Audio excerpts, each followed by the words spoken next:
So, can you hear me now? There is like a couple of seconds of delay. Okay. So why don't we go ahead and get started? We may be a minute You're live early. now. Okay, great. Thank you, Clyde. We may be a minute early, but we have some folks already there and waiting. So wanted to say thank you again for your interest and for joining us.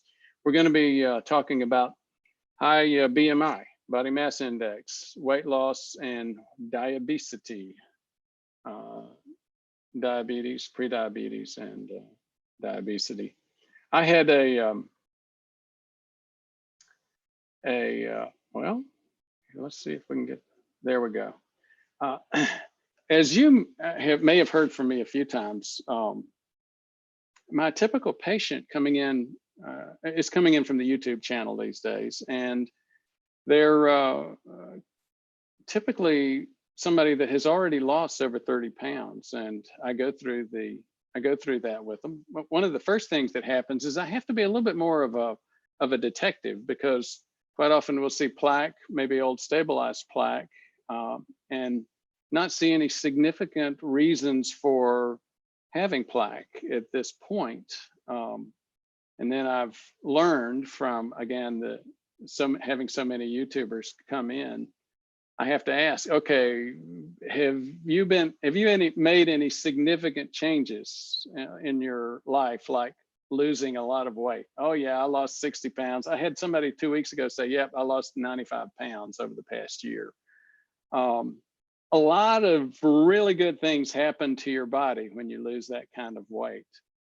This, for example, is a presentation. I've been working with a couple of guys that do a lot of obesity medicine over the past few weeks to further develop programs that we can offer in terms of managing weight. This was one of the slides in terms of the good things that happen to patients as they lose weight. This patient lost, what, 54 pounds over whether we would agree with all of the steps that they took or not, it still makes the point.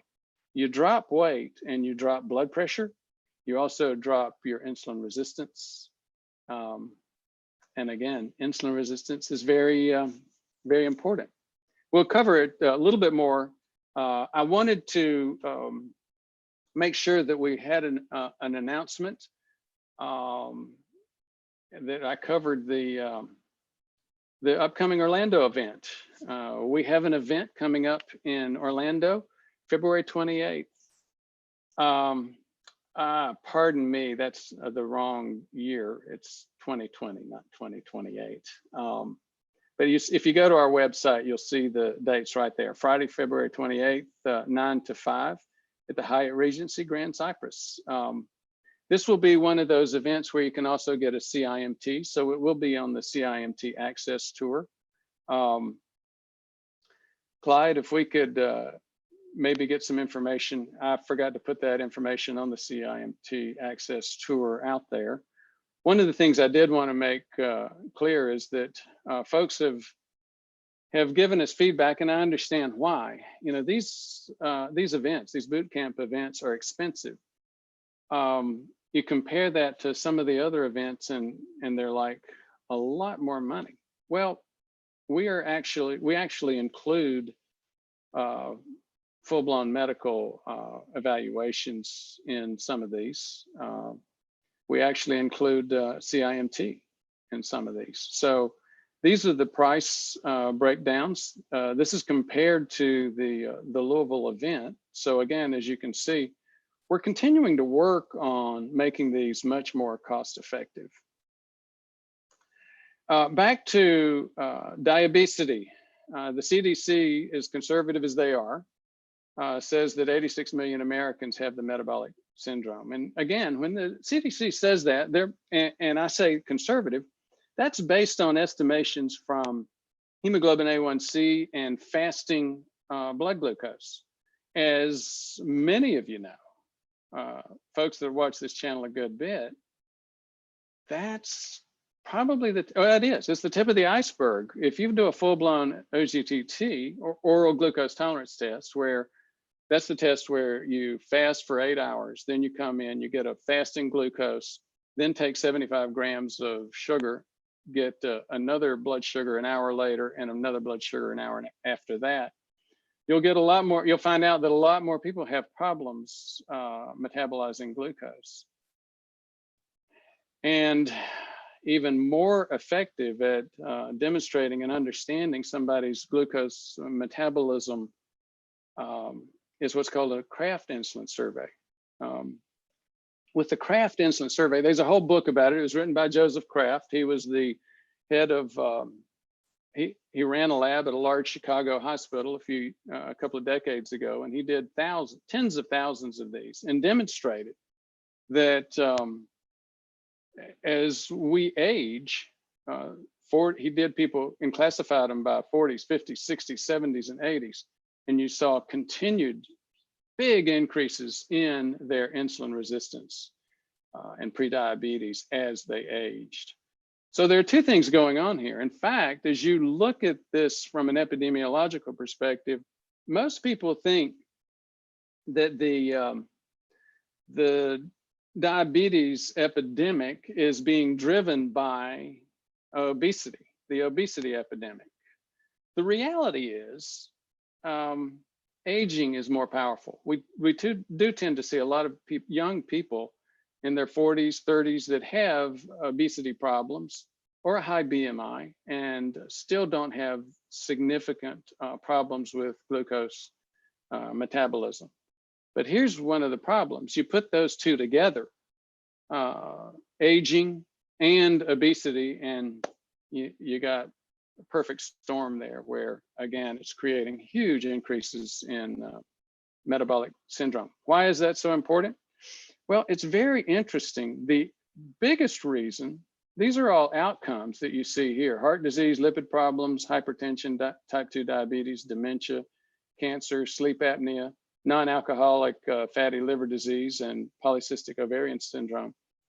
They didn't mention on this slide one of the major components in between the two. It's plaque.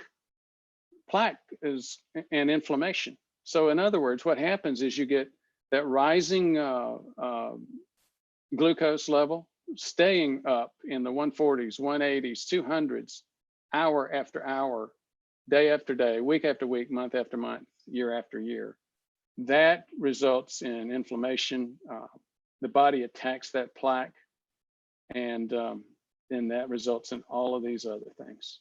Now, there are some other mechanisms, especially in terms of cancer and some of these others. But again, somebody gave me feedback once. He said, "Doc, I've been following your channel, and no disrespect, but you seem to have focused a lot on prediabetes." Yes, I have, and I will continue to do so. That's, again, what's killing more of us than anything else.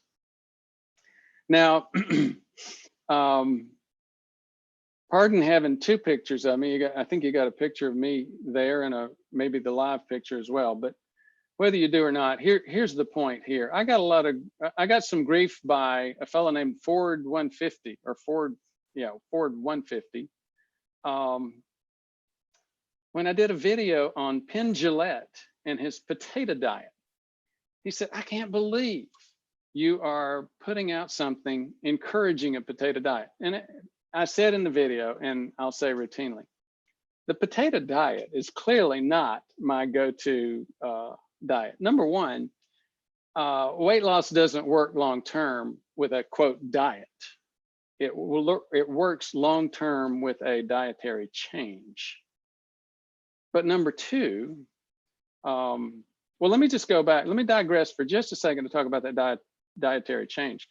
You go back to those people that I mentioned early on that are coming to coming for consultation.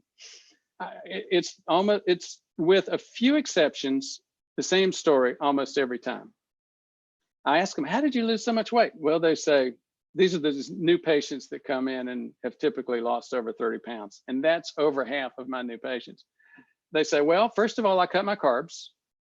Then I started intermittent fasting." As I start asking them about intermittent fasting, there are a couple of other ways to translate that. Walter Longo and Sachin Panda would say, well, they're closing their eating window. they would say, yes, I'm doing intermittent fasting. The simple way to look at it is for most of them, they're skipping breakfast and they're not eating breakfast. They're eating like 10 or 11 till 6 at night. As I've mentioned before, I will usually say, that's fantastic. Do you have any appetite, pardon the pun, for trying prolonged water fast? I get a few folks take me up on that, but not a whole lot. It's just in our culture to think that we need to be eating every day. And the bottom line is, no, we don't. Anyhow, that's to me, changing the way you eat that way is, again, it's certainly the most prevalent, the most healthy lifestyle change that I am seeing with this new population, which is YouTube subscribers, YouTube viewers. Now, did I criticize Penn Jillette or the potato diet? No, I didn't, and here's why. Eating food, yes, it's a biological thing, but it's far more an emotional, mental thing. And Penn's point was, people ask him, why'd you do that diet? He said, well, pardon me, he's been quoted, and I'm sure I'm misquoting him, but he basically said something like, well, I could only eat so many potatoes, and then I quit. Now, you see that a lot. That's a general theme with people that do something like the potato diet. Now, isn't that dangerous to live on nothing but carbs for a while when you're that obese or that big? Again, it reminds me of, I think it was a Clint Eastwood movie, Any Which Way You Can. Penn lost 100 pounds. This Penn on my right, maybe your left, the skinny Penn is a heck of a lot healthier than the Penn that had 100 pounds of fat with it. So there's a potato diet, it's fine. And again, I'll take all kinds of criticism for supporting that. It's not my go-to, it's not what I'd recommend, but if that helps you lose weight that you need to lose, then so be it. Now, the guys that I'm working with recently are working with a meal replacement program. I was never too big a fan of those until I started working with these guys and seeing some of the success cases that they brought to the table. And again, you look at this kind of weight loss, you're going to continue to see these helpful changes in biomarkers, decreased. Now, these guys were focused on cholesterol, as most standard docs are. I'm not so much focused on those. You will tend to see significant improvement in lipids. The two lipids that I tend to focus most on are HDL and triglyceride. And as you see here, we got a significant improvement in HDL and decrease in triglycerides. Also got significant improvement in fasting glucose from 149 to 93. So this person at a fasting glucose of 149 was full-blown diabetic. And again, a lot of guys are very focused on testosterone. In fact, I think it was somebody asked a question recently, maybe at the last YouTube live, they said something about doesn't a low carb diet help with testosterone? Anytime you lose significant fat, men are going to get usually get a significant improvement in testosterone, because we have talked about fat many times. We used to think it was inert. It is not inert at all. Fat actually is an endocrine tissue. It releases things like adipokines. The adipokines tend to drive cardiovascular inflammation. It decreases, it absorbs testosterone. So again, fat is an endocrine tissue and it's not a good endocrine impact. Again, other examples of this. We're gonna start soon offering a meal replacement type of program for those. Although the vast majority of our folks, as I've said, have been successful and able to lose weight using the pattern that I talked about, dropping the carbs, closing that eating window, and then going to, well, again, very few of them go into a full-blown increased fat or water fast. There are some people that, again, having a rule, I think here's one of the issues about meal replacements. It's a simple rule. I can eat this. It may be in a packet. I may not like it that much, but I know I can eat this and I can stop after that. And again, it's just like Penn Jillette and the potato diets. If that helps you lose the weight that you need to lose, then that's going to help you accomplish a lot of very good things in terms of your body and your health. So thank you for your interest, for attending. We've got John Panazzo. Thank you for attending. Yes. Jack Frost, what statin are you taking and dosage? Thanks. Jack, that's a good question. Love your presentations, even the shaky paper. Oh, thanks very much. And we still have a bunch of those shaky paper ones up there. I keep thinking at some point I want to go back and do a couple of more shaky paper ones. But great question about the statins. I rarely use high dose statins because I don't use statins for decreasing LDL usually. Half the people that have a heart attack or stroke have normal LDL. So that's plenty of evidence for me that LDL is rarely the issue. But statins have what we call a pleiotropic effect. Pleo meaning other, trophic meaning to go to. So pleiotropic effect means that, you know, while most docs are looking at dropping that LDL, I'm looking at something entirely different. I'm looking at decreasing cardiovascular inflammation. And it has been demonstrated that, and there's plenty of science out there showing that it does. So what I was taking for the longest time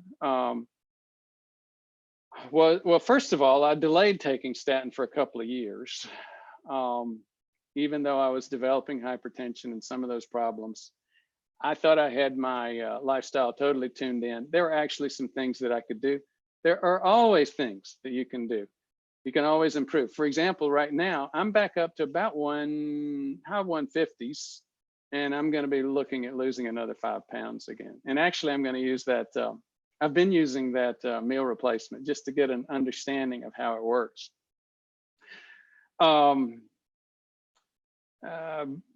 line, I've used Crestor 5 milligrams. That's what I tend to use. Now, Crestor has been, it's got a half-life of 17 hours.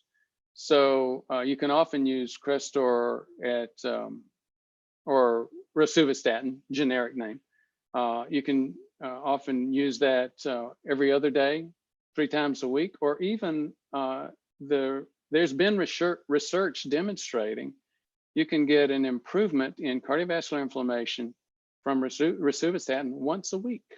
Now, I don't routinely go there, but again, very much work very hard to accommodate the desires, concerns that a patient has.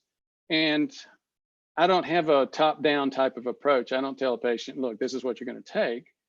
I don't spend 7 minutes with a patient, write them a script and walk out the door. We talk a lot further. We have typical discussions will be between 1.5 and 2 hours, half an hour. Our goal is to get them to half an hour, but we've never been able to do that. They're usually 1 hour to 2 hours. Jack, you've asked me what time it is. I've told you how to make a watch. Let me go back and repeat. I was on statin 5 milligrams a day, rosuvastatin 5 milligrams a day. About 2 months ago, I switched to Pevasta. What is Pevasta? It's the generic version of Livalo or pitavastatin, 1 milligram once a day. So Clyde C, good day. Grab our early bird discount and get as much as 50% off. That's thank you, Clyde.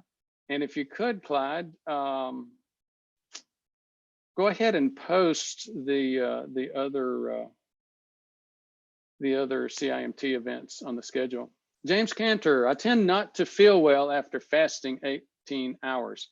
I tell you what, most of us, it's not easy to fast 18 hours. I think, there's a reason why most people eat more often than that. But I will tell you this, there's no question, and I see it time and again with my patients, it's an incontrovertible, it's a fact. Your body hardens to fasting, to prolonged fasting. So the first couple of times you do it, it's painful. You get headachy, you get shaky, you feel really bad, sort of like the flu.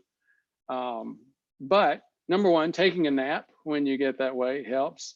Number two, multiple repeats of this does help your body. Now, how does that happen? It's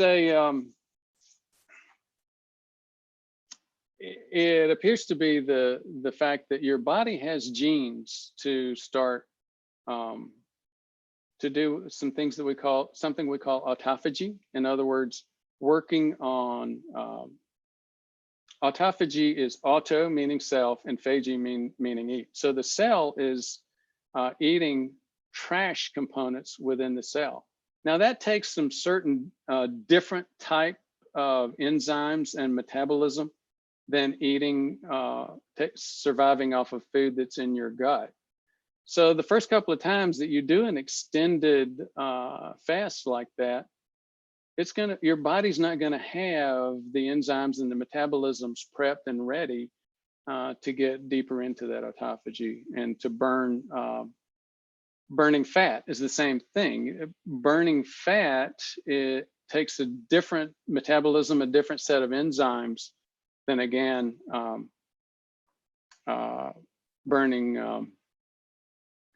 burning calories out of your gut. So if you're burning fat that's in your body, again, it's gonna take some time for your body to get used to that. Richard Lund, low calorie density worked for me. A lot of people do that. I tended to do that most of my life, taking foods that had basically a very low calorie density. JB Bowles, having my inflammation panel being done locally. Can you do a video on you think the ideal results would be and what to do to get each point to ideal? Well, JB, that's a great question. If you go to our channel,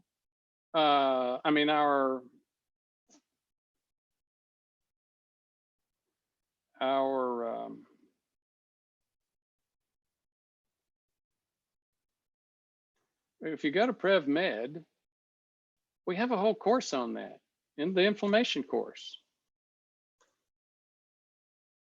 Gosh, I'm not getting there.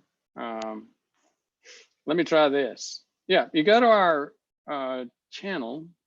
Clyde, let me know if you can't see this on the screen. I can. But yeah. we have a course. Okay, thanks. We have a course, cardiovascular inflammation. That course is it takes less than 2 hours.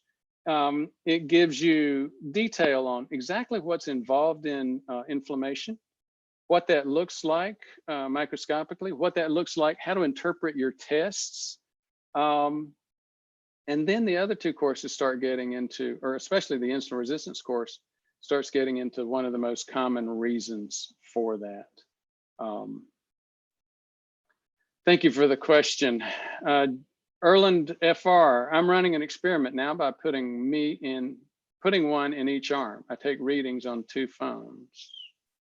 Good morning, Dr. Brewer. Have been using Freestyle Libre and have noticed that depending on which I'm using, I get different readings. Left arm readings are much lower by 10 to 40 milligrams. Yes, good point, Erland, and thank you for sharing that. I would not recommend, and neither does Abbott or anybody else, that you base things like, if you're a diabetic and you're using the Freestyle Libre, don't base insulin dosages and things like that on it, because it's not so much, it's not as accurate as a lot of other methods, like a routine finger stick for the exact amount. What you learn with the Libre is how your patterns go, how you respond. For example, a couple of things that people tend to learn quickly is, oh, you know what? I get a significant increase with legumes, which they didn't know beforehand. Or if I do take a carb vacation, I go out and have a pizza and beer with the kids.